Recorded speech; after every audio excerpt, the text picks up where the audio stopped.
noite, vamos começar? Boa noite. Boa noite. Gente, eu não sei aí, mas aqui tá um frio insuportável. Tô à beira de congelar. Tô quase congelando aqui na minha casa. Somos duas. Ai, que frio horroroso. Não sei Tô como com um alguém casacão consegue com gostar blusa. de frio. Hã? Eu tô com um casacão gigante, com coberta, com tudo. Eu tô com uma meia de lã. Eu tô com muito frio, gente. Vocês não têm noção. Lá em Minas, onde meus pais moram, tá tipo menos 5 graus. Deus me livre. Vamos começar? Primeiro vamos aparar algumas arestas, tá? Eu tinha dado trabalho sobre administração de medicamentos valendo 500. Só que, diferente de seminário integrador da saúde da criança, que as atividades de sala de aula valem 3.500, a enfermagem na saúde da criança vai valer 2. Por quê? 1.500, desculpa. Por quê? Porque a gente ainda vai repor a atividade prática lá na frente, tá bom? Então, a atividade de administração de medicamentos vale 500, tá? Vou dar mais uma atividade hoje valendo 500 e uma última na semana que vem valendo 500, que é um revisional para a prova, tá bom? E aí, então, vocês vão fazer 3 atividades de 500 pontos em enfermagem na saúde da criança. O de administração medicamentosa, a atividade que eu já postei hoje, tá na unidade 4, na aula da sessão 1. Então, vamos lá. Unidade 4, sessão 1, na aula, tá? Tem uma atividade postada lá para vocês fazerem, tá? É sobre SAIM em pediatria, tá bom? Vale 500 pontos. E mais 500 pontos de um revisional que eu vou dar para vocês fazerem na próxima semana, tá? É uma outra atividade aí que a gente vai fazer na próxima semana. Que eu vou explicar no final da aula, porque precisa de outras coisas que eu vou falar sobre o assunto hoje, tá? Então, vocês têm 3 atividades de 500 pontos, totalizando 1.500 pontos de atividade de sala de aula, tá? Pessoal, e aí, eu não sei se vocês viram, eu acabei de enviar para a Eliane, não sei se a Eliane recebeu no WhatsApp, que é a representante de vocês, o calendário, tá? Semestral do 2021, tá? Pelo calendário, a gente vai manter, né? A gente vai seguir o calendário, e pelo calendário, as atividades avaliativas, né? As avaliações, serão de 4 a 10 de junho, ou seja, a partir da quinta-feira da outra semana, tá? E aí, provavelmente, a nossa prova a gente vai realizar na outra semana do dia 10 aí, tá? Professora, você falou 2021, você quis dizer 2020, né? 2021 de primeiro semestre, tá? Mas... É 2020.1. Ah, tá. Tá? É que eu falei rapidinho. Então, e aí, o que acontece, tá? A gente tem, então, que encerrar a teoria hoje, tá? Eu vou encerrar aqui com vocês, falta só mais um trecho, que é da unidade 4. Eu vou encerrar a teoria, vou deixar uma atividade para vocês realizarem, tá? E aí, quando que a gente vai se encontrar? Somente na quinta-feira que vem, que eu vou fazer uma revisãozinha aí para a prova para vocês, tá? Porque agora a teoria já acabou, tá? E aí, como que a gente vai fazer? A gente acordou lá com a faculdade que assim que retornarem as aulas, a gente vai fazer a reposição das atividades práticas de laboratório, tá? Que, como eu comentei com o coordenador, né? Saúde da criança é muito prático, tá? Então, a gente vai ter que fazer a reposição dessas aulas práticas que vocês não tiveram. A gente teve só Chantala, a gente fez exame físico, né? A gente fez aquela parte mais de neonatal. mas faltaram as atividades práticas mesmo, tá? Então, a gente vai finalizar isso lá na faculdade, quando a faculdade voltar. A gente já tem uma programação para fazer essa reposição, para que nenhum aluno saia prejudicado, né? Considerando que vocês vão para estágio daqui uns dias, em estágio vocês vão ser cobrados com relação a essa atividade prática, tá bom? Então, vamos lá, recapitulando. Tem 3 atividades de 500 pontos, tá? Eu vou dar uma hoje, dei a de administração medicamentosa, e eu já vou postar uma outra. O link que você postou é um artigo. Isso mesmo. Mas não era um questionário que você ia postar? Que eu não, entendi. É um case. Depois eu vou explicar direitinho, tá? Peraí. Aí, então tá, de administração medicamentosa vocês já fizeram, ia valer 1.000 pontos, só que a gente jogou um pouco de ponto para frente, então eu cortei pela metade. Fiquei muito preocupada, porque a gente orienta para nome CPF, teve gente que colocou só o CPF, e aí eu me preocupo quando for a avaliação, que vai ser pelo mesmo aplicativo, tomem cuidado, porque a gente não vai reconsiderar, igual eu fiz hoje, tá? A atividade que eu coloquei lá para hoje é uma atividade que ela fala um pouquinho de saúde e saúde da criança. Então, esse artigo que eu postei lá, ele é um estudo de caso, tá? De uma criança. Deixa eu ver se eu consigo abrir aqui. Tá? Um estudo de caso de uma criança aí, pequena, né? Não sei se vocês chegaram a ler. Vocês nem perceberam que eu coloquei lá, tá? Era uma ascite quilosa, tá? É uma criança que tinha aí um abdômen agudo, um quadro de abdômen agudo. Vocês vão fazer essa atividade. Então, eu propus lá para que vocês, valendo 500 pontos, normas de ABNT, fizessem primeiro um estudo sobre a patologia e em seguida desenvolvessem um SAI, uma sistematização da assistência de enfermagem relacionada a esse estudo de caso, tá bom? Tem vários dados dessa criança, esse eu vou acabar fazendo SAI para vocês, porque é uma coisa automática, tá? Mas aí vocês vão enviar. Pode ser feito em dupla, tá bom? Só que, qual é a data, o prazo de entrega? Tá? Já anotem aí. Vou colocar aqui já. Deixa eu só colocar aqui que eu olhar aqui no calendário que eu coloquei aqui na minha agenda. Professora, se você puder colocar o máximo que a senhora puder, porque assim, a gente vai ter três matérias online que fecha agora, que a gente tem que fazer atividade discursiva até o dia 3. Aí, se você pudesse estender... Tá, é porque, assim, tem a questão das notas de vocês que eu tenho que postar, entendeu? E as notas eu tenho que postar até dia 10 de junho. Então, vocês têm que entregar até o dia 9, pode ser? Vocês têm 2 semanas para fazer, é um SAI. É bem tranquilo. Pode ser. A atividade discursiva é até o dia 3 de junho. Então, assim, depois dessa data, tá sossegado. Mas então, até o dia 3... Vou colocar aqui. Deixa eu só ver aqui o prazo. Então, ó, deixa eu olhar, porque eu tenho que passar direitinho para lançar. Porque e aí, são... assim, eu posso até dar um prazo grande, né? Até 8 de junho, que é uma segunda-feira. Só que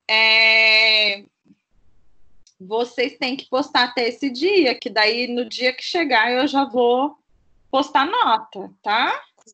Então, até o dia 7, domingo, e segunda você posta nota aí. Quem tiver qualquer coisa para falar, fala na aula de segunda.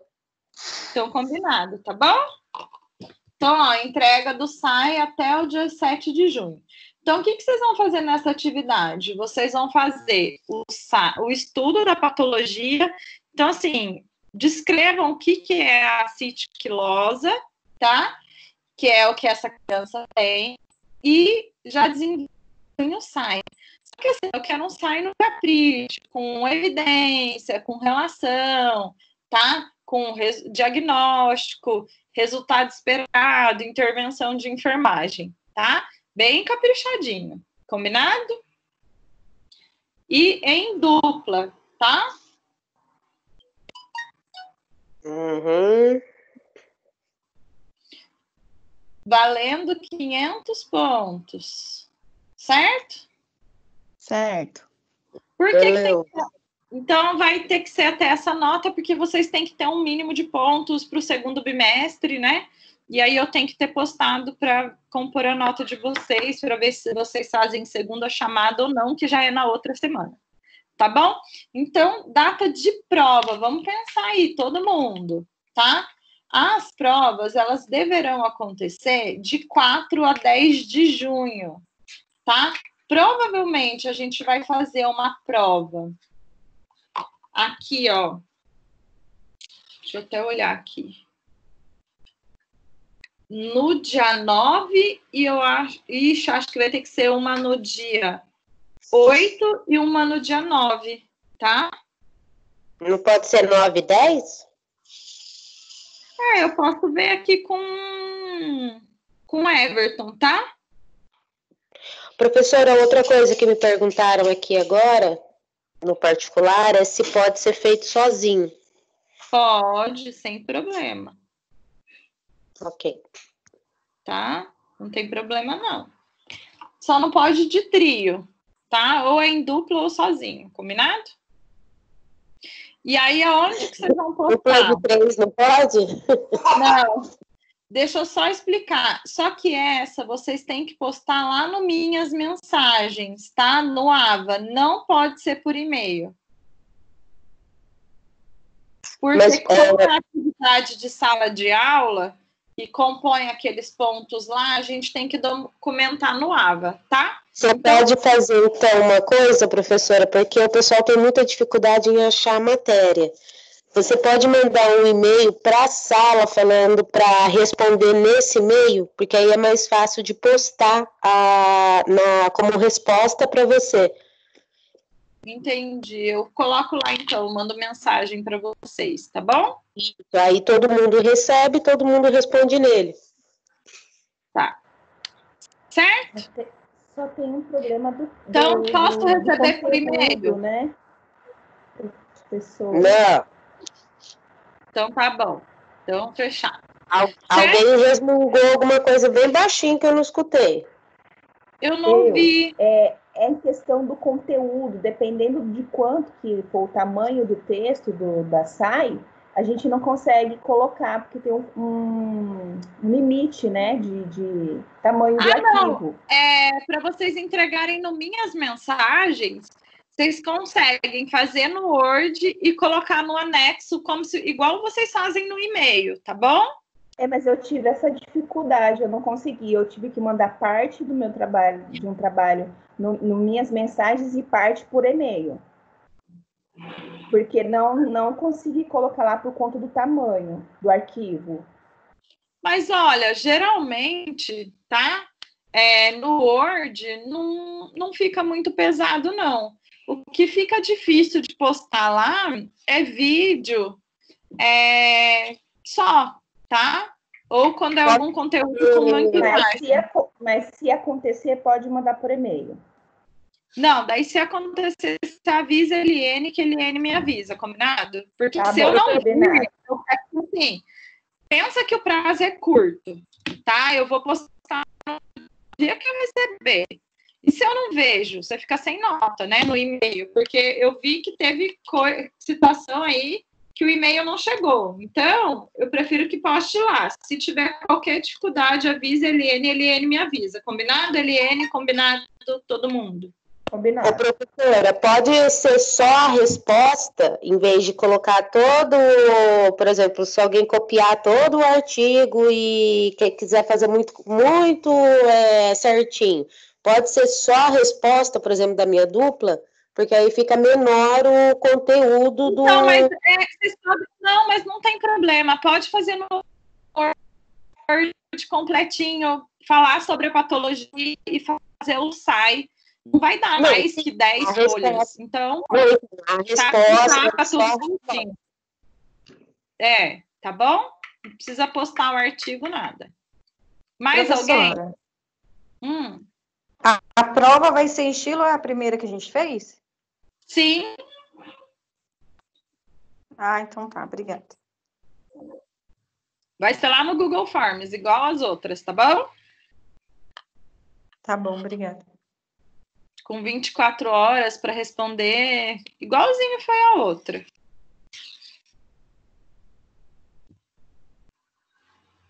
Mais alguma dúvida? Vai cair toda a matéria ou não? É a matéria do segundo bimestre, então é a unidade 3 e a unidade 4, tá bom? Tá bom, então. Obrigada.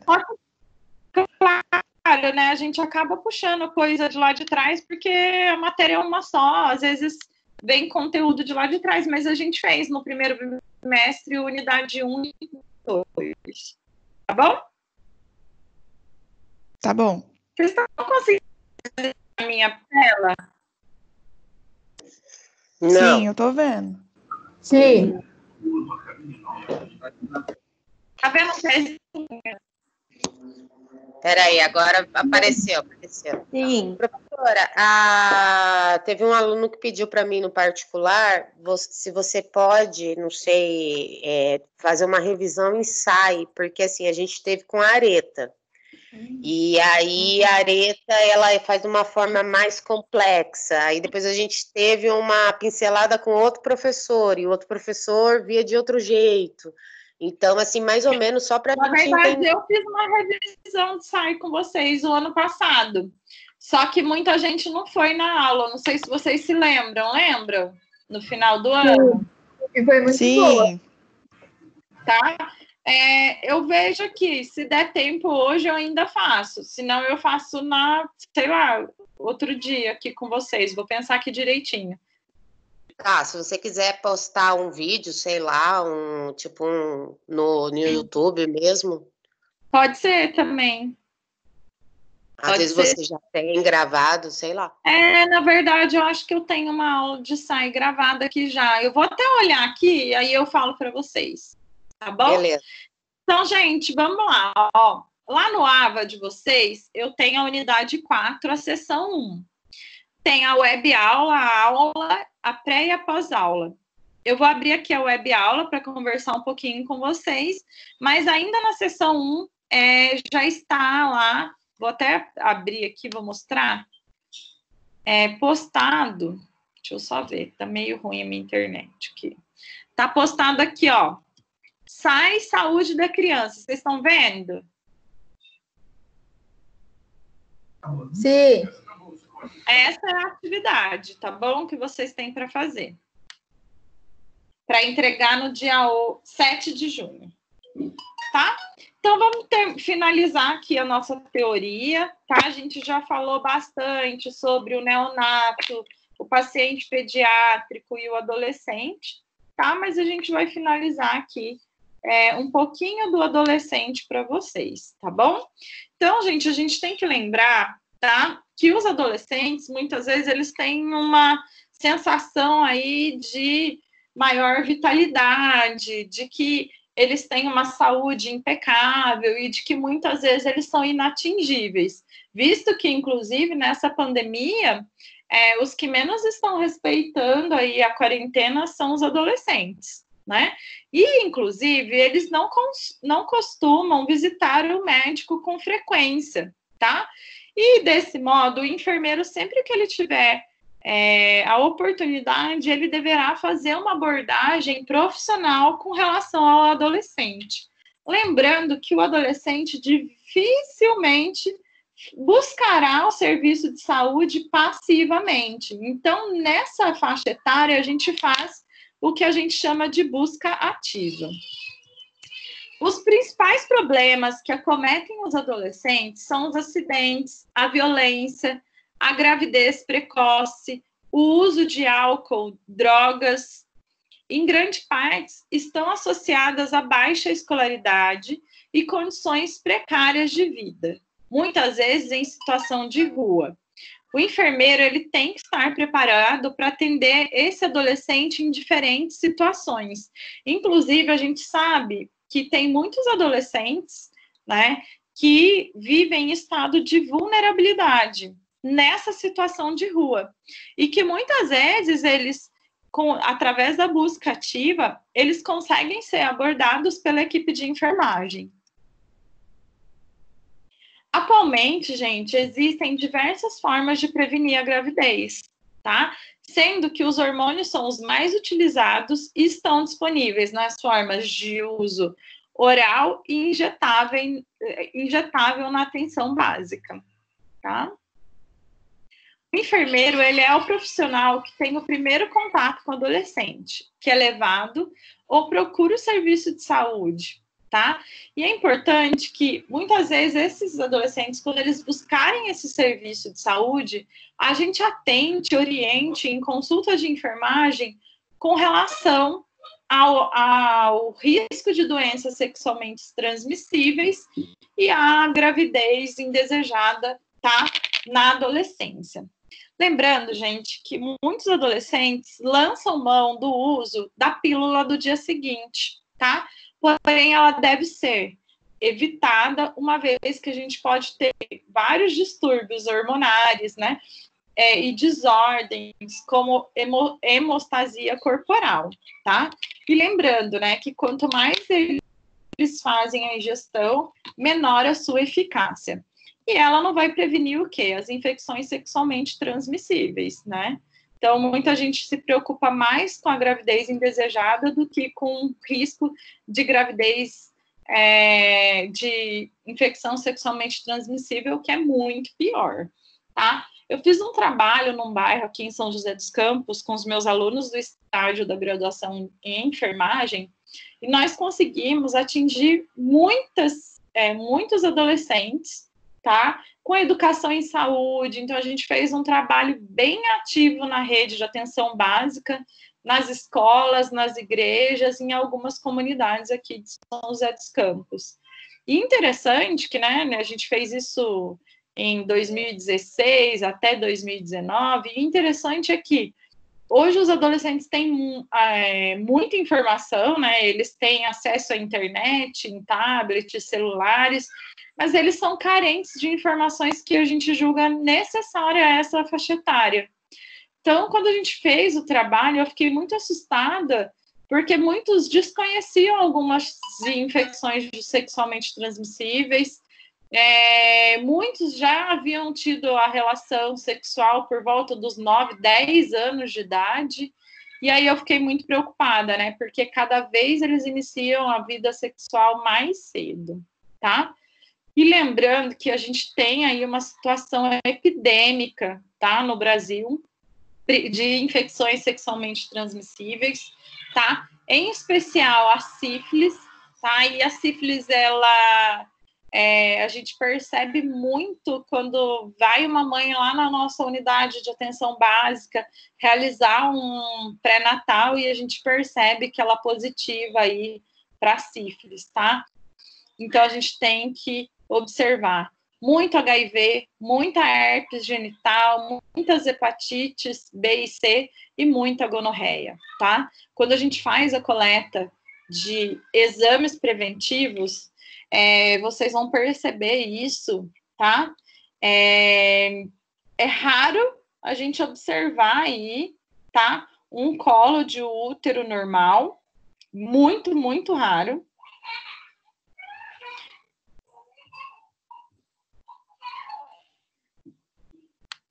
Deu uma travadinha aqui a internet, tá?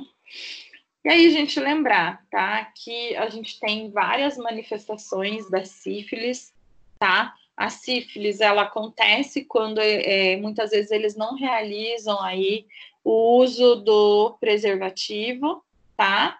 E aí é importante a gente fazer essa orientação, dar essa orientação para esses adolescentes. tá? Ela só é tratada com a bezetacil, tá? Antigamente a gente tratava aí uma dose de 1.200.000, tá?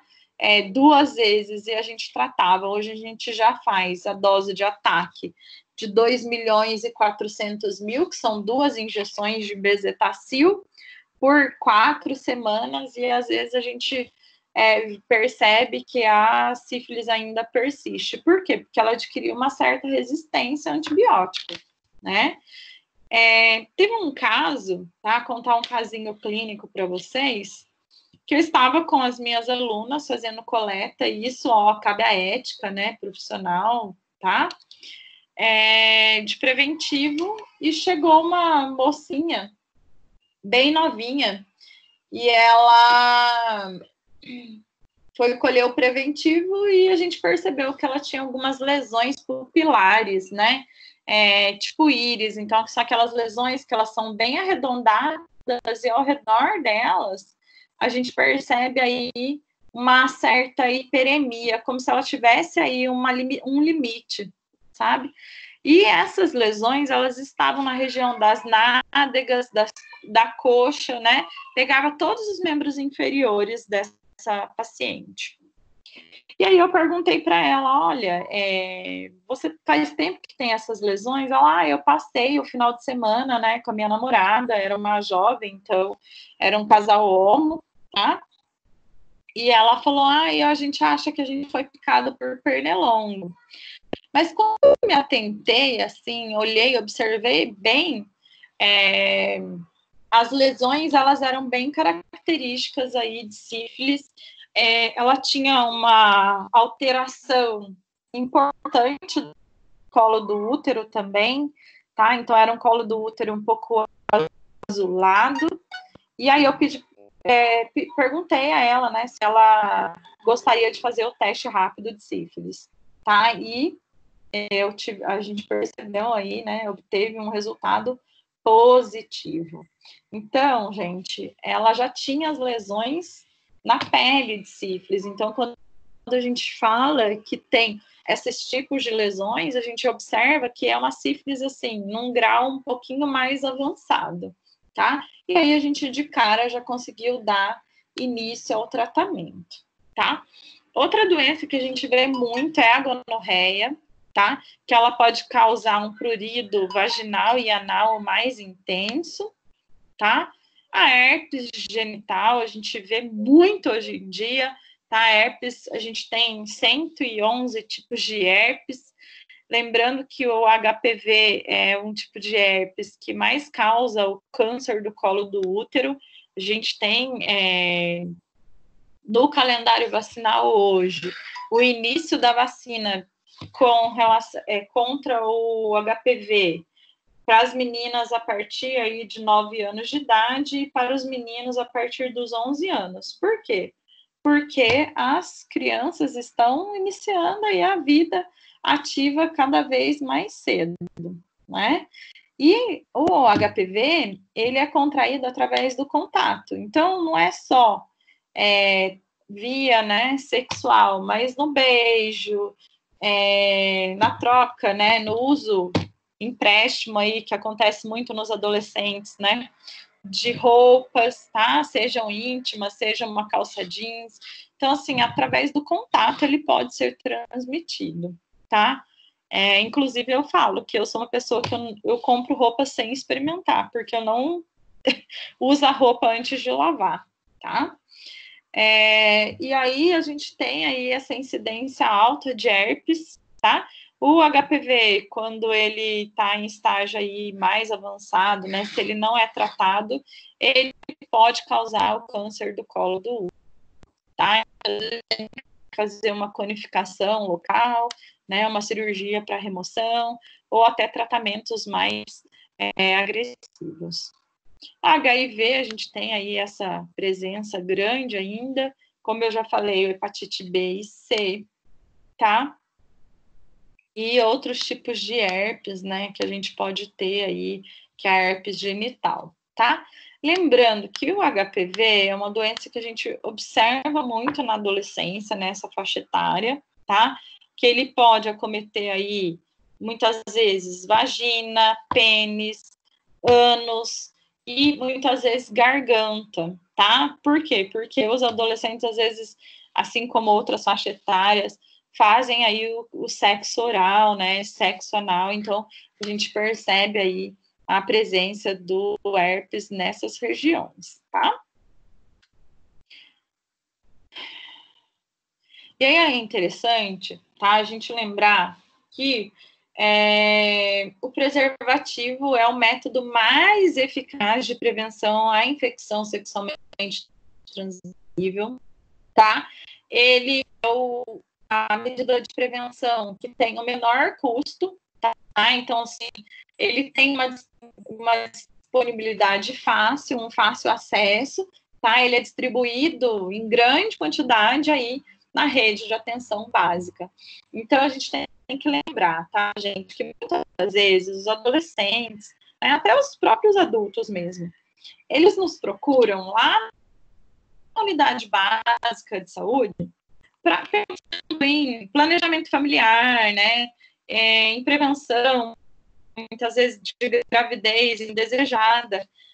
E aí eles começam a utilizar contraceptivo oral, contraceptivo injetável, mas a gente tem sempre que lembrar, a gente tem sempre que orientar que o contraceptivo oral e injetável, eles vão prevenir somente a gravidez, mas que todas as pessoas devem lançar mão do preservativo, feminino ou masculino, porque é o método mais eficaz de prevenção de infecções sexualmente transmissíveis, tá?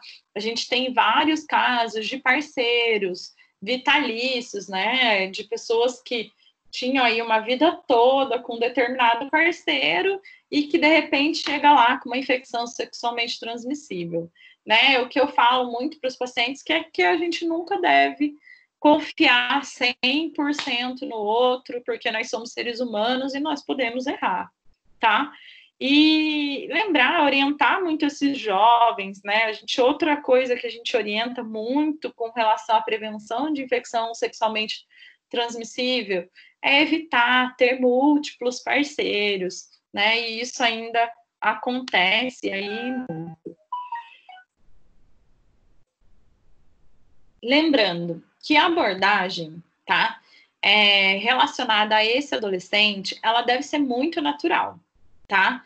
E a gente tem que direcioná-los para boas práticas, né, com relação à saúde. Lembrando que a gente não deve fazer julgamentos, tem que agir de maneira hostil, tá? Porque eles tendem a ficar mais inseguros, mais ansiosos, tá? Inclusive, quando a gente faz vacinação nessa faixa etária, nessas campanhas que tiveram aí de HPV, eu participei, eles têm muita... eles perdem a consciência, eles fazem hipotensão porque eles são extremamente ansiosos. Então, assim, a abordagem com relação ao adolescente, ela deve ser muito apropriada, tá?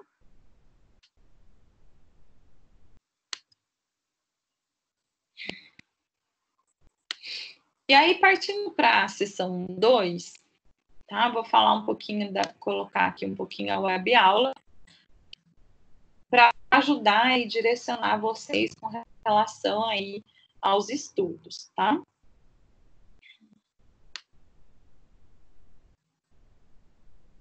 Carregando aqui a internet, só um minutinho, por favor.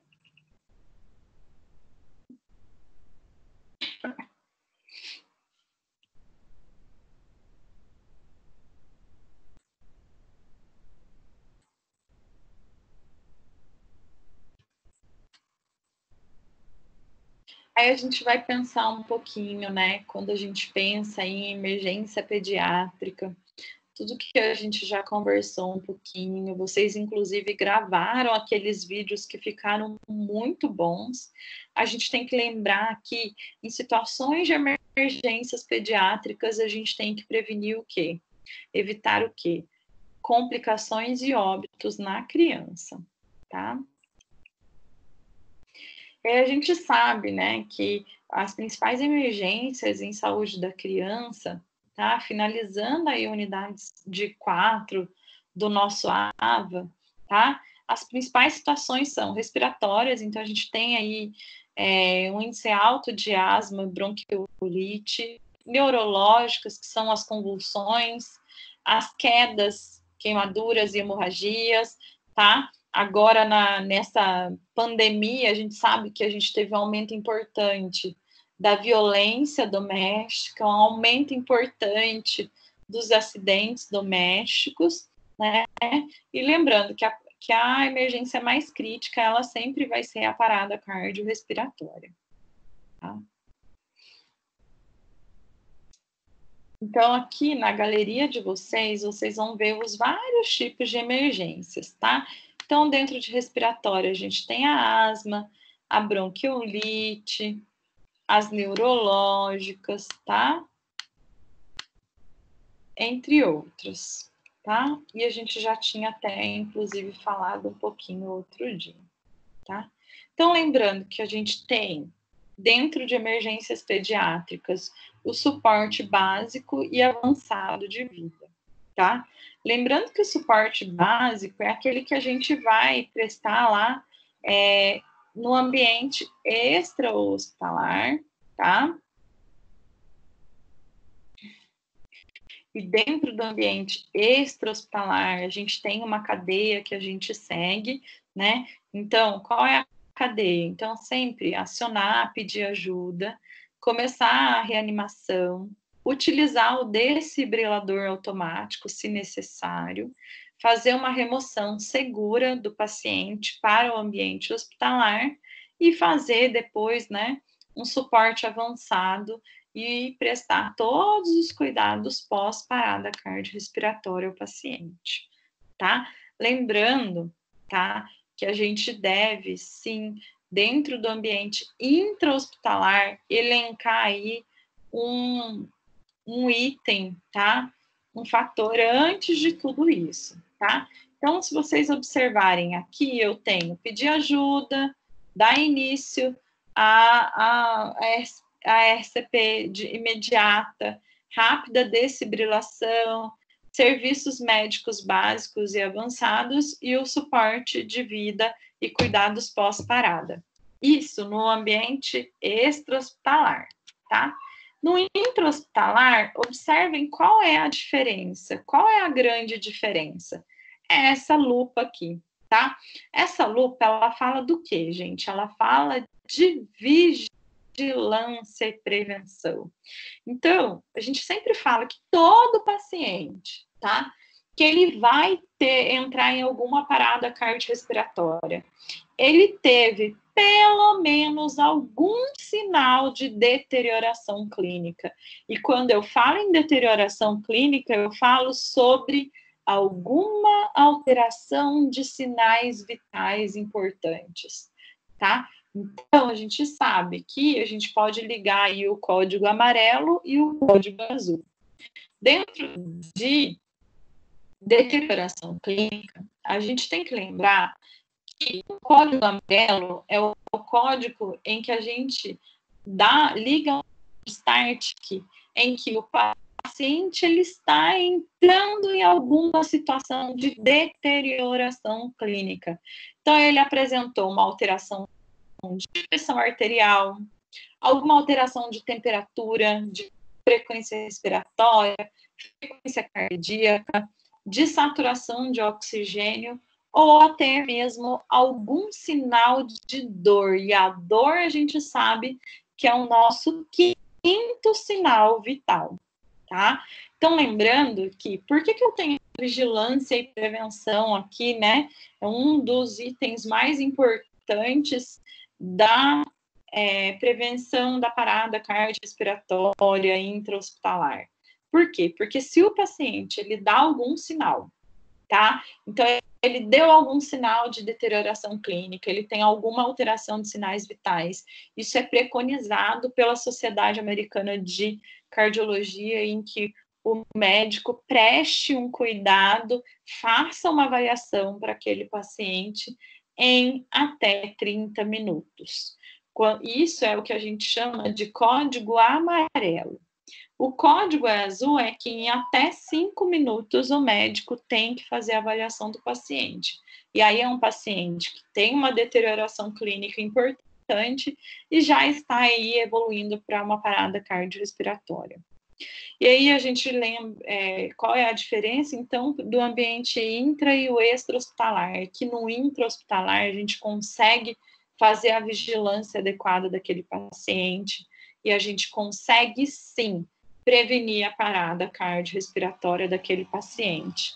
Lembrando que se ele apresentou algum sinal de deterioração clínica e a equipe de enfermagem, tá, a equipe multiprofissional, conseguiu sinalizar e conseguiu atuar com relação àquele sinal de deterioração clínica o mais precocemente possível, a gente previne a parada cardiorrespiratória, tá? Então, lá em criança, lá no adolescente, tá? Se a criança começa a fazer tiragem intercostal, subdiafragmática, tem alguma alteração do padrão respiratório, alguma alteração de nível de consciência, tá? Tem uma febre, apresenta uma taquicardia, bradicardia, tá? A gente consegue identificar isso e a gente consegue tratar aquela clínica dele, ele não vai evoluir para uma parada cardiorrespiratória. E aí, muitas vezes, tem aluno que fica bravo, né? Porque eu sou a primeira a fazer isso. Se eu vou dar estágio em saúde hospitalar, na primeira semana, meus alunos verificam sinais vitais, tá? Mas só ficam nisso. Muitas vezes eles ficam revoltados. Nossa, mas a professora deixou a gente verificando sinais vitais. Pois bem, essa é a base de tudo, tá? Então, a gente ainda tem aquele Ctrl+C, Ctrl+V, infelizmente, eu sou enfermeira auditora e eu vejo isso em prontuário, tá? A gente ainda tem o Ctrl+C, Ctrl+V de sinais vitais, a gente ainda tem aquela temperatura boneco lá na ficha anestésica do paciente, que durante o procedimento cirúrgico inteiro ele fez temperatura de 36 graus, quando a gente sabe que com a indução anestésica ele pode fazer hipotermia e a gente olha no prontuário aquela temperatura boneco, como se o paciente tivesse ficado o tempo inteiro cirúrgico com a mesma temperatura, tá? A gente avalia muitas vezes, né, no ambiente hospitalar, ou até na atenção básica mesmo, a pessoa anotou, registrou uma frequência cardíaca, registrou uma frequência respiratória, mas não tinha nenhum relógio de bolsa. Né? Como será que isso é possível? Como que é possível identificar, por exemplo, uma arritmia cardíaca se eu verifico frequência cardíaca em 15 segundos e multiplico por 4? É impossível, é humanamente impossível identificar qualquer tipo de arritmia. E aí eu falo para vocês que um dos principais itens de prevenção, tá? Parada cardíaca, da deterioração clínica importante desse meu paciente é uma boa aferição, uma boa verificação dos sinais vitais, tá bom? Então, a gente tem aí no ambiente intra-hospitalar a vigilância e prevenção, o reconhecimento e acionamento do serviço médico de emergência o quanto antes, uma CPE imediata e tem que não tem uma ação boa, fico que aquela pessoa não para realizar as compressões, eu me ofereço no lugar, eu encontro a compressão da desfibrilação. Tá muito ruim o seu áudio.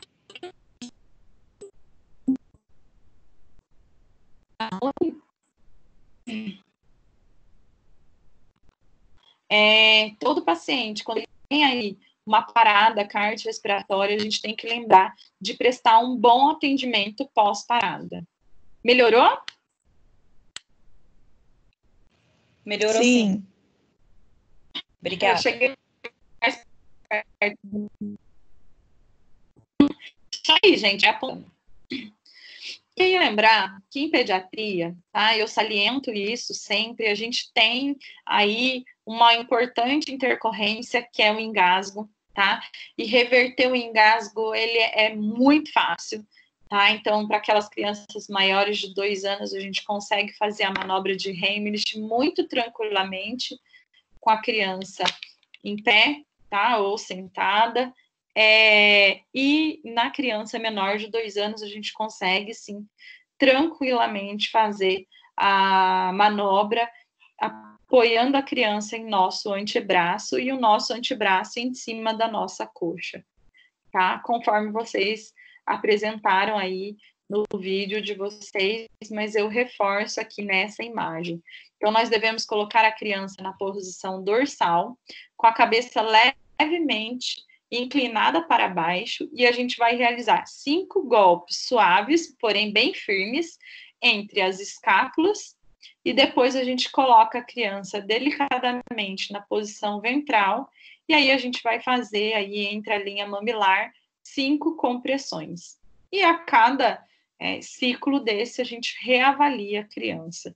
Então, por que fazer aí os golpes suaves antes da compressão? Porque com os golpes suaves eu posso muitas vezes desobstruir aquela via aérea lá que está em OVACE, né, em obstruição de via aérea por corpo estranho, e em seguida eu faço a compressão por o quê? Às vezes a rasgamento, ela tem o quê? Ela tem aí, ela faz hipóxia, né? Ela tem uma má oxigenação cerebral.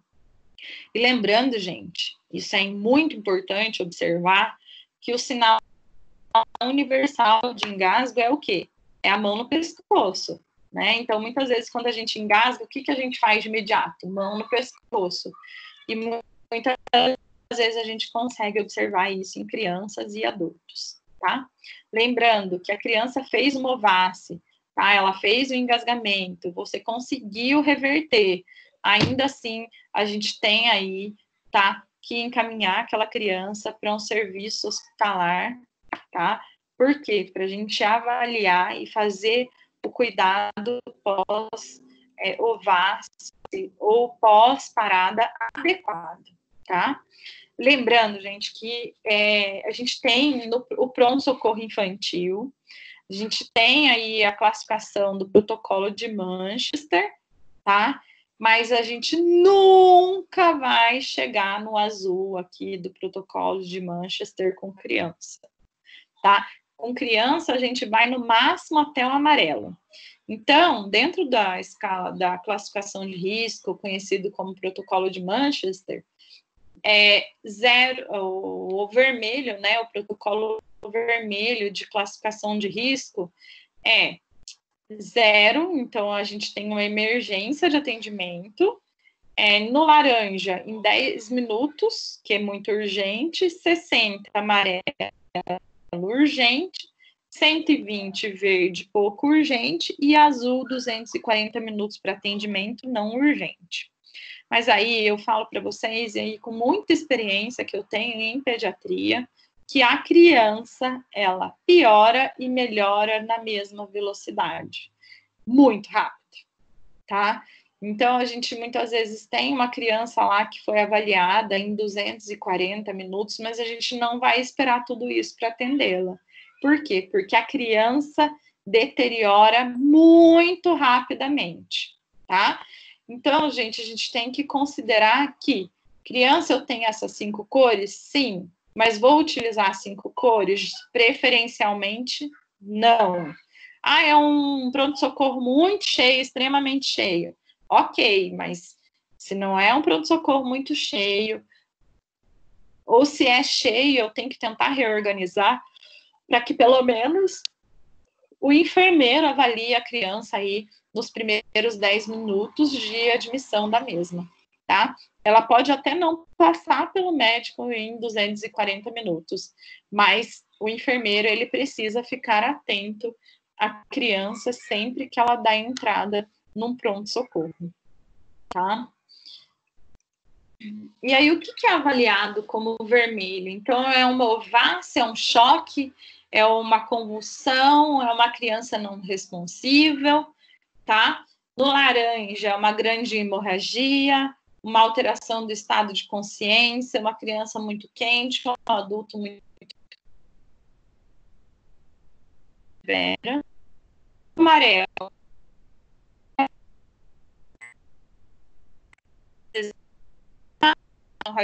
entrou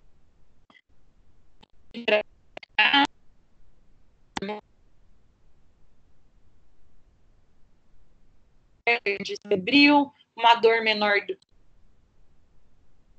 que, tá? Mais agudo. Usa muito bicarbonato, às vezes.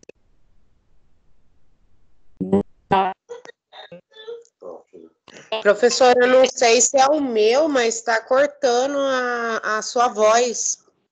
O meu também tá cortando. O meu também tá cortando. Tá, peraí, só um.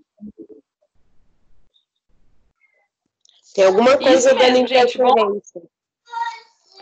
Tá. Vão avisando aí, porque às vezes eu não percebo, tá bom? Espera só um minutinho, deixa eu só ver se mexer aqui na minha internet. Tá. Tira a minha mão, então, erguida aí, que qualquer coisa eu aviso.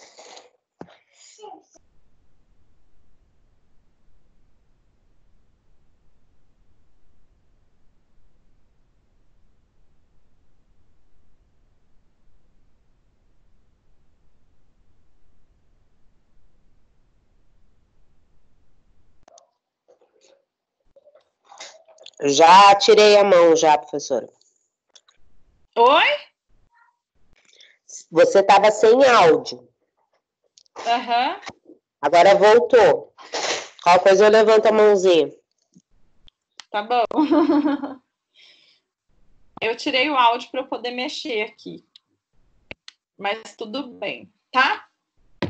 E aí, dando continuidade, tá? Lembrar, gente, que o objetivo, tá? Aqui no ambiente intra-hospitalar é sempre a gente estabilizar o quadro agudo para evitar qualquer complicação, hipoxemia e óbito. Aqui a gente tem uma válvula, tá? Que é a válvula anti-refluxo, é uma válvula em que a gente pode, sim, fazer a ventilação de via aérea, tá? Mas essa válvula a gente usa, sim, em ambiente extra-hospitalar, tá? Raramente a gente vai usar isso no ambiente intra-hospitalar, porque no ambiente intra-hospitalar a gente tem o AMBU, tá? E aí, gente, eu vou fazer a aula prática de emergência neonatal e pediátrica com vocês em sala de aula, tá? Os vídeos que vocês produziram ficaram muito bons, mas eu quero sim fazer, tá, essa prática com vocês lá dentro do laboratório. Quero ensiná-los a fazer a compressão de maneira adequada, posicionar o paciente de maneira adequada, tá?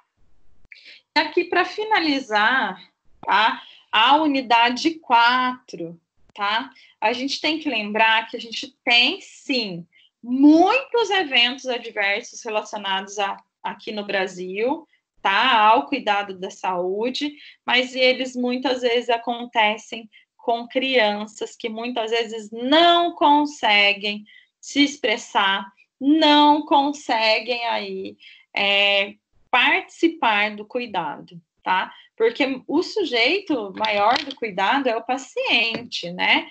E as crianças, muitas vezes, elas não conseguem identificar falhas no processo, muitas vezes elas não conseguem se expressar e startar aí algum possível risco de erros, tá?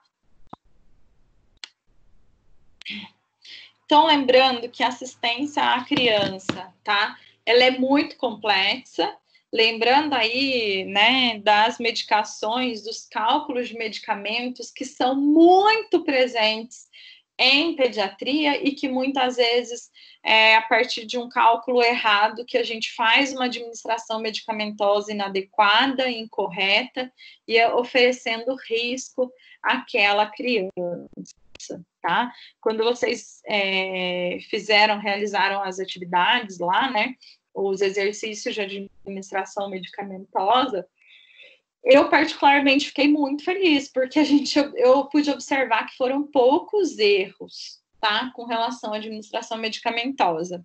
Mas o maior erro que eu evidenciei aí, corrigindo as atividades de vocês, foi no arredondamento, tá, de medicamentos.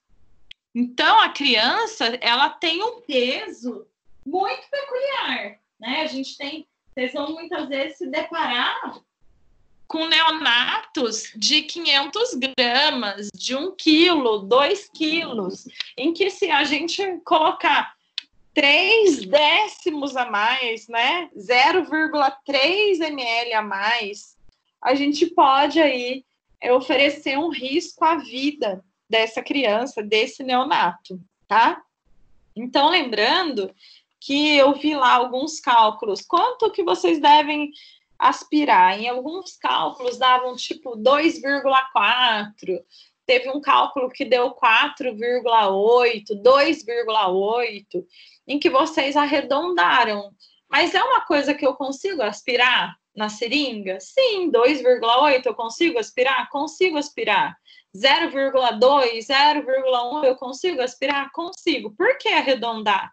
Não tem necessidade. Então, assim, alguns perderam pontuação lá naquela atividade de administração medicamentosa e muitas vezes porque fizeram mesmo um arredondamento, tá? Então, só observar isso, que eu vou arredondar o quê? Eu vou arredondar gotejamento, cálculo de gotejamento, porque não dá, por exemplo, para fazer meia gota, ok? Mas meio ml eu consigo administrar, sim, tá? Então, só tomem esse cuidado aí, tá?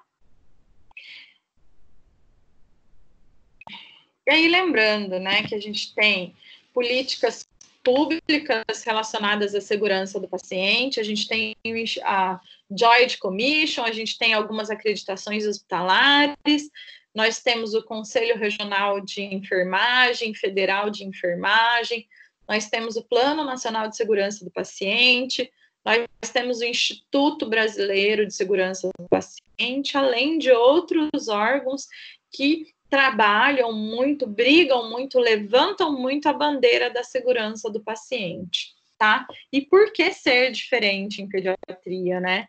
Que a gente tem aí as crianças aí numa situação, muitas vezes, de vulnerabilidade a erros, né? De predisposição a erros maiores do que os adultos, tá? Então, a gente tem que observar. E lembrando, né, que a gente tem que manter sempre nosso processo do cuidar, o nosso processo assistencial mais redondo possível, né, com protocolos baseados em ciência, tá? Então, em teorias científicas, em estudos científicos, né? E aí, é claro, né, gente, lembrar que eu tenho que ter estudos randomizados, então são aqueles estudos com curácia comprovada, aqueles estudos que, de fato, tiveram aí teste com um grande número de pessoas, né, com levantamento de referencial bibliográfico importante, tá? E aí, vou falar um pouquinho de POP, tá? Que são os protocolos de assistência. Então, a gente tem alguns protocolos clínicos e a gente tem alguns protocolos operacionais dentro de pediatria, tá? E quando eu falo de protocolo, a gente tem que falar daquilo que é palpável ao nossa realidade, aquilo que é palpável na nossa instituição. Muita gente vê aí, né, protocolos, processos super bem desenhados em algumas instituições, mas nada aplicáveis, tá?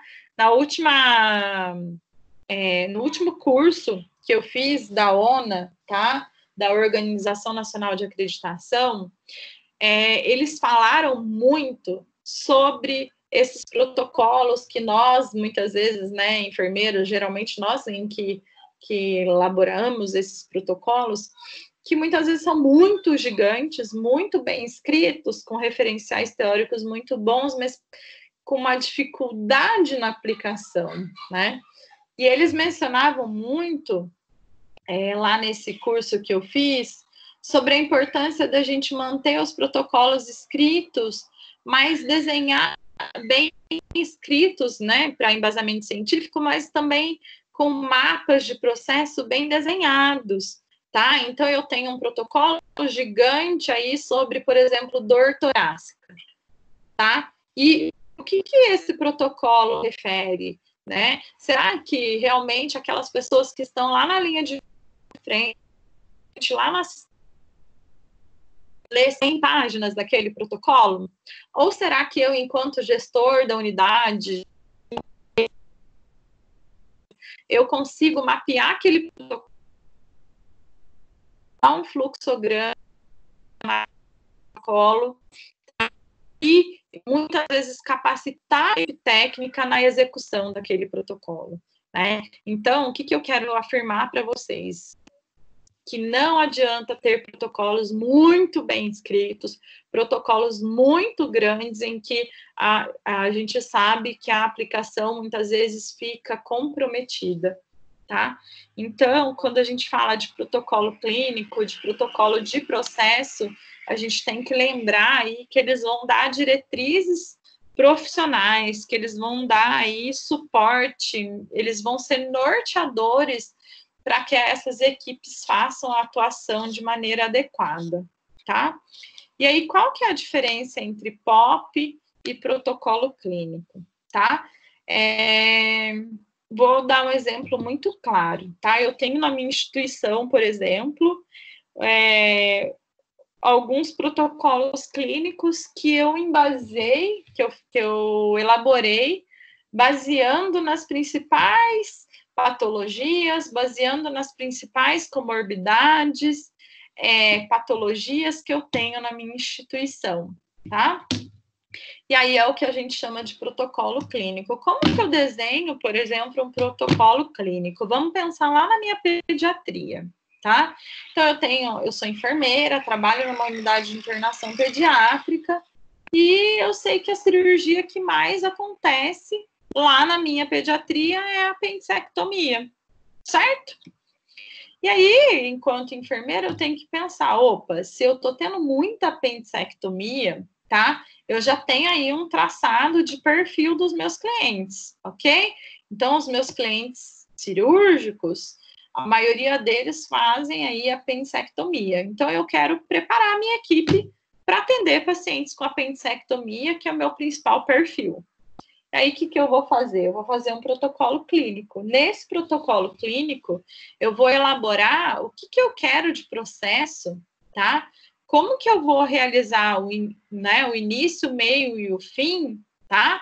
Como que eu vou sistematizar essa assistência, tá, multiprofissional para essa patologia específica? E aí eu vou desenhar esse protocolo. Então, como que eu identifico uma apendicectomia?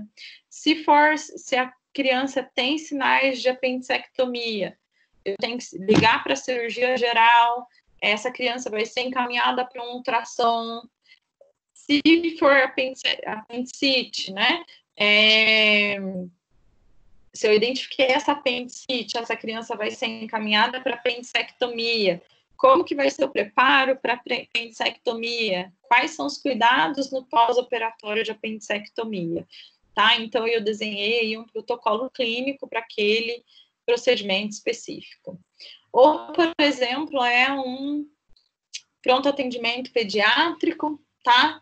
E eu sei que tem muita intoxicação exógena, ou eu sei que tem muito suicídio, eu vou desenhar protocolos para intoxicação exógena, eu vou desenhar protocolos para suicídio, tá? Por quê? Porque eu vou traçar o perfil do meu atendimento, dos meus pacientes, dos meus clientes, e vou direcionar o atendimento para aquilo que for mais específico, tá?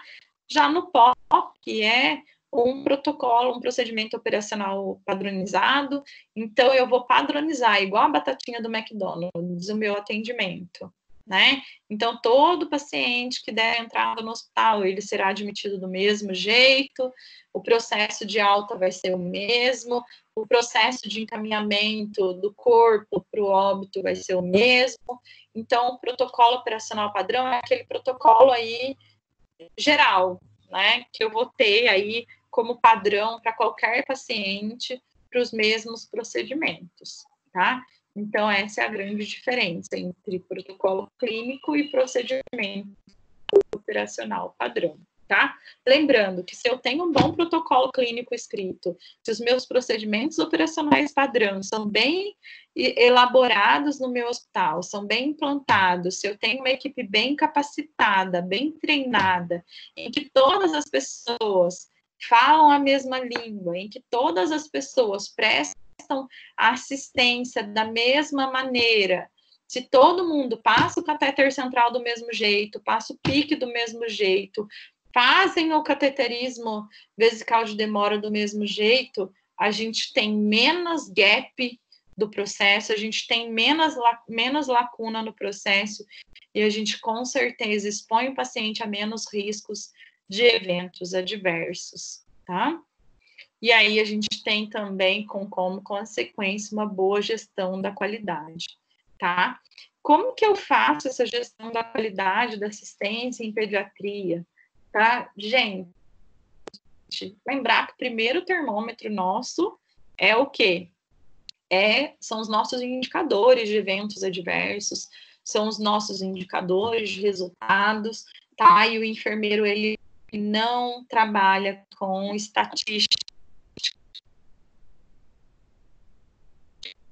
os na unidade dele, mas ele faz indicadores dos dados, ele trabalha aquele dado. Então, eu tenho lá na minha unidade de internação pediátrica, tá? Um número X de atendimento de TCE, tá? E aí, enquanto enfermeira, eu tenho que avaliar por que está acontecendo tanto TCE, tá? Aqui tem alguma coisa em que eu possa contribuir para que isso diminua? Ou, por exemplo, lá na minha unidade de internação pediátrica, eu tenho um índice grande de perda de acesso venoso periférico.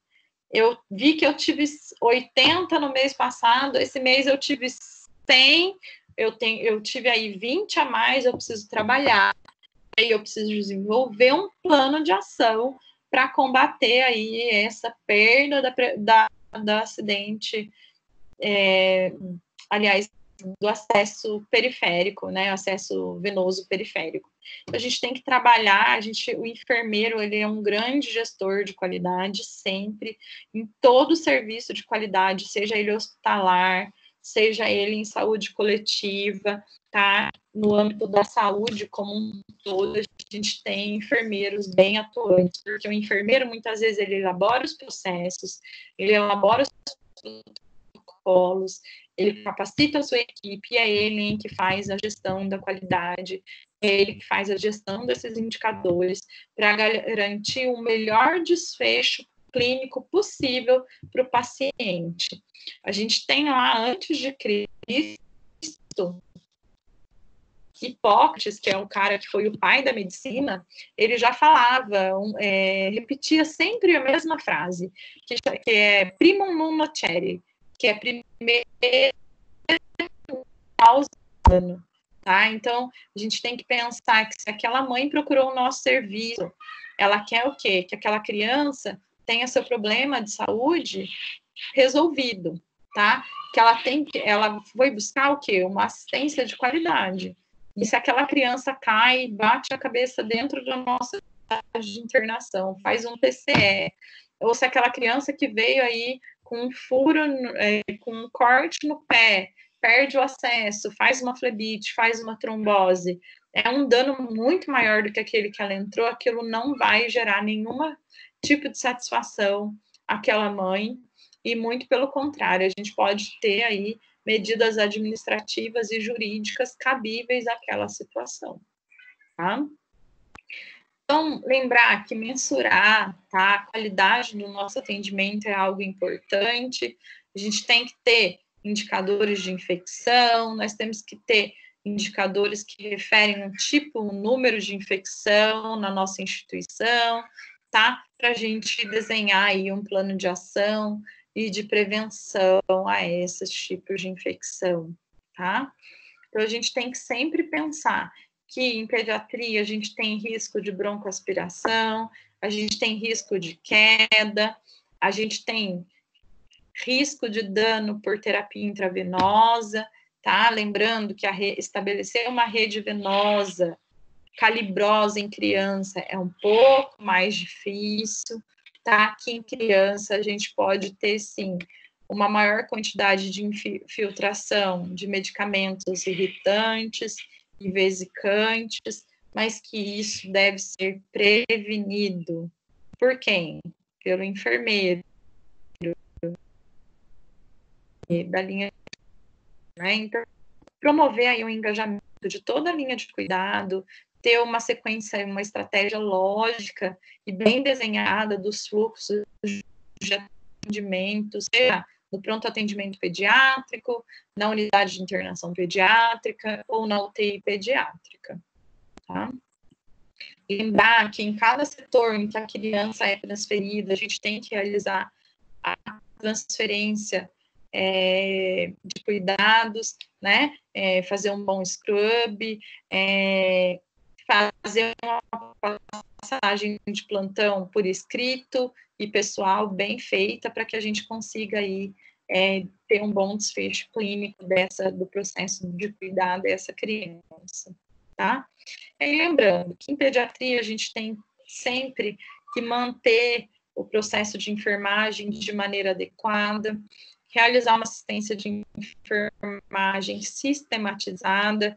Então, a criança chegou, eu vou fazer uma boa anamnese, um bom exame físico, vou realizar uma admissão adequada daquela criança, vou elencar aí os diagnósticos de enfermagem, elaborar meus resultados esperados, minha prescrição, minha intervenção de enfermagem e 24 horas ou até menos realizar a evolução de enfermagem daquela criança, tá? Lembrando sempre em cuidados baseados em protocolos clínicos e operacionais padrão bem escritos, bem definidos, tá? E uma maior segurança do paciente. Vou mostrar, vou vocês assistam esse vídeo, tá? Ele não está querendo carregar aqui no meu computador, mas é o último vídeo aqui do Unidade 4, na sessão 3 do ABA de vocês, tá? Então, gente, a gente falou muito sobre a criança lá na unidade 1, sobre o neonato. Na unidade 2, nós falamos ainda do neonato, do exame físico do neonato, mencionamos sobre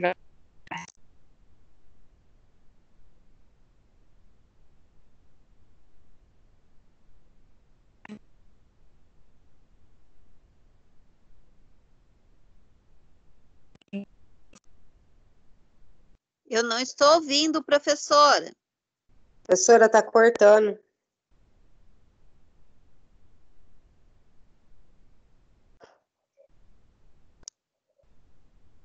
Eu não estou ouvindo. Karma.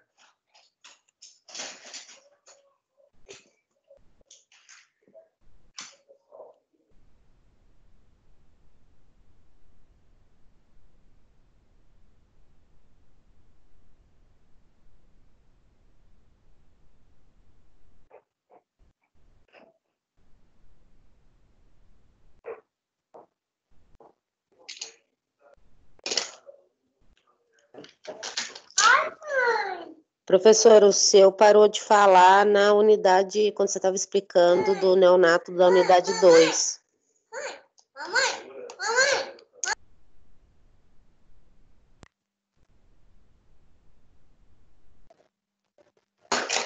Gente, espera aí que deve ter caído dela, ela vai retornar, tá?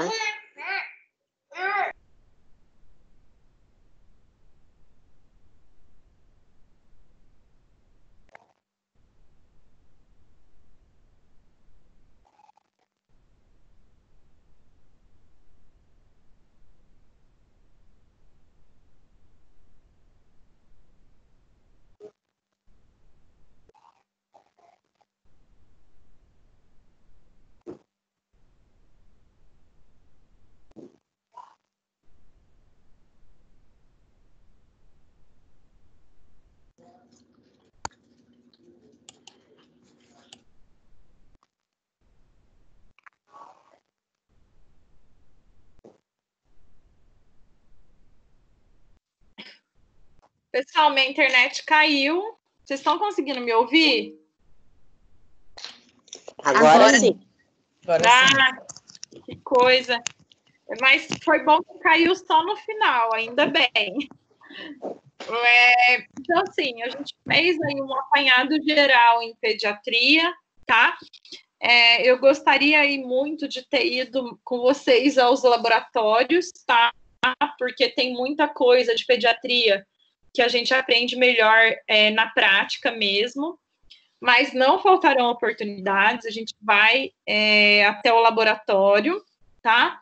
E aí combinar com vocês, como que a gente vai fazer? Então, hoje já tem essa atividade aí para vocês realizarem, tá? Gostaria que vocês fizessem, tá? Eu não sei se eu tenho um pouco de dificuldade, a gente vai sanar essa dificuldade de vocês, tá? Então, já comecem hoje essa atividade aí, tá? Eliane, vou até te avisar, mas provavelmente amanhã eu já poste a segunda atividade, tá? Valendo os pontos em saúde da criança, tá? E aí, espero que vocês façam no capricho, vai estar também na unidade 4, eu estou só terminando de digitar aqui. E aí, assim, gente, a teoria acabou, a prática vai ser reposta, tá? Reposta, desculpa. Então, assim, eu gostaria que vocês tivessem bastante dedicação agora, olhassem os conteúdos que foram postados. Eu vou conferir aqui se ficou alguma aula sem subir, tá? Mas a gente... As aulas que eu consegui no meu canal de acesso, podem me avisar, tá? E aí, assim, estudem, dê uma lida aí no material de vocês. Lá na unidade 1, na seção 1, tem a apostila para ser baixada, deem uma lida na apostila. E lembrando que o que vai cair na prova agora de pediatria, tá? De saúde, de enfermagem e saúde da criança e do adolescente. A unidade 3 e a unidade 4, mas lembrando que ela está linkada com o 1 e o 2, tá? Então, assim, eu vou falar um pouquinho, vai cair um pouquinho de SAI, vai cair em pediatria, né? Que é essa atividade que vocês vão fazer. Vai cair um pouquinho de cálculo de medicação. Vai cair a vida aí, a prevenção de infecção sexualmente transmissível no adolescente, tá? Vai cair um pouquinho de mortalidade, que a gente vem falando muito, tá? Mas é isso aí, deem uma lida, prestem atenção no ABA de vocês, tá? E eu tô aqui para sanar o que vocês precisarem, tá? Segunda-feira tem aula? Não tem aula. Quem faz seminário integrador de saúde da criança na terça-feira que vem, Isso que eu ia te falar. Que é a outra disciplina, mas assim, eu queria avisar aqui, que eu sei que a maioria da sala está aí presente, tá? Em seminário, gente, na terça-feira, quem não terminou de apresentar os trabalhos poderá ter aí a oportunidade de apresentar, certo? E aí, se atentem com relação aos prazos de entrega das atividades que eu enviei para vocês, tá bom? A Eliane me mandou uma retificação, eu acabei de lançar, então aí nota para vocês mais tarde, assim que o Everton conseguir aprovar. Pode falar, Eliane. Mandaram para mim um questionamento que você ia terminar nessa terça a aula de seminário, mas aí, por causa de um problema, não conseguiu fazer. Como que vai ficar essa parte? Eu não sei se quem me está online agora. Não, Eliane, em seminário, eu já finalizei o conteúdo, tá? Que até a relação com a imagem corporal. O que faltou fazer? Faltou finalizar. Ixi, Eliane caiu. Eliane, tá aí? Eu só baixei a mão, só. Tá. Você perdeu o raciocínio. lembrei. Faltou apresentar que era a atividade final aí do seminário, tá? Então, eu aí, lembro. eu questionei hoje, né? Não sei se você viu aí à tarde. Eu mandei para o pessoal. Os grupos que ficaram faltando, tá? Para você me avisar, porque daí na terça-feira eu vou fazer o encerramento com vocês, tá bom? E aí vocês vão ter o quê? Uma semana praticamente para estudar para a prova, tá? Dúvidas, gente? Então, Professora, eu tenho uma dúvida. Pode falar. Quem tá falando? Então, é a Luciana que está falando. Eu gostaria que a senhora passasse de novo o trabalho, porque eu entrei, a senhora tinha acabado de passar o que era para fazer no trabalho para entregar dia 7, e eu queria que a senhora também verificasse para mim que eu fiz o meu trabalho de RCP Ovace junto com a Sucena, e a minha nota não está lá, ou a senhora não colocou ainda? Eu postei antes de começar a aula hoje. Se você quiser abrir aí o AB e dar uma olhadinha. É, tá? porque nem a Sucena também estava conseguindo ver a nota dela, nem eu e nem ela. Então, mas vocês olharam agora há pouco? Não, eu olhei antes da aula. Ah, então tá. Então daqui a pouco vocês dão uma olhada, daí você fala para a Sucena ou para a Eliane aí me reportarem, tá bom? Tá, e qual que é o trabalho que é para fazer dia 7? Então, ó, tá na unidade 4, seção 1, tá? É um SAI sobre um estudo clínico, um artigo que eu deixei lá para vocês lerem. Esse artigo, ele se refere a um estudo clínico. Tá, é para fazer em dupla e para mandar para a senhora... Vale 500 pontos, tá? E é para entregar via minhas mensagens, tá? Não é para entregar por e-mail, tá bom? Ah, tá, pelo AVA mesmo. No AVA, isso. Em dupla, né? Isso. Tá bom, então, obrigada. De nada. Professor? Então, dois grupos que não entregaram, que não havia entregue, mas eu perguntei lá no grupo da sala, foi o grupo da Érica, que não deu tempo aquele dia, e a Silvilene com a Amanda, que eu não sei se vão apresentar. Aí, esse caso, já fica para elas verem se vai ou não. Professora? Uhum. Então, assim, ó, eu já anotei. Então, faltou a Érica, aquele dia que ela não conseguiu, isso? Isso. E a Silvilene. Com a Amanda, que eu acho que não fizeram apresentação. Aí eu não sei se elas vão fazer, se não vai. Tá, daí pede para elas entrarem em contato comigo, então. Tá, foram as únicas que reportaram naquela época para mim. Aí depois disso ninguém se manifestou. Então aí não sei. Tá. Então vamos fazer assim, ó. Na segunda-feira agora, eu nem ia dar mais aula, mas porque a gente já encerrou. Então faz assim, deixa eu só explicar. Na segunda agora, que é a próxima segunda-feira, se alguém tiver dúvida com relação ao SAI, tá? Entra na aula, conecta aí às 7 horas, combinado? Tá? E isso de enfermagem, tá? Quem faz aula de enfermagem. E com relação ao seminário, a gente vai finalizar aí seminário integrador na terça-feira. Bom? Beleza? E aí, nos casos dos trabalhos, tem gente que não entregou trabalho, tem gente que entregou fora do prazo.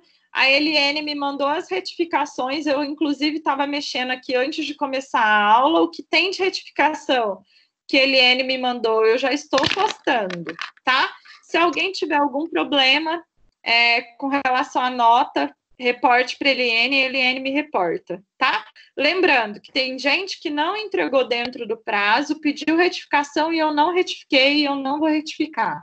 porque não tinha justificativa, uma vez que quase todos os prazos foram estendidos, e bem estendidos mesmo. Tá bom, Eliane? Tá, tem um caso de uma aluna que ela estava com o pai internado e ficou sem internet na semana que foi postado o trabalho de medicação. Esse foi reportado para mim agora, quase começando a aula, por isso que eu não te mandei. Eu pedi para ela mandar um áudio justificando que eu ia te enviar para você avaliar a situação.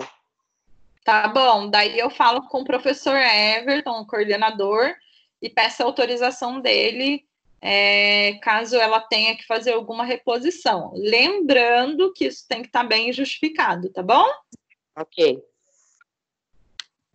Mais alguma dúvida, gente?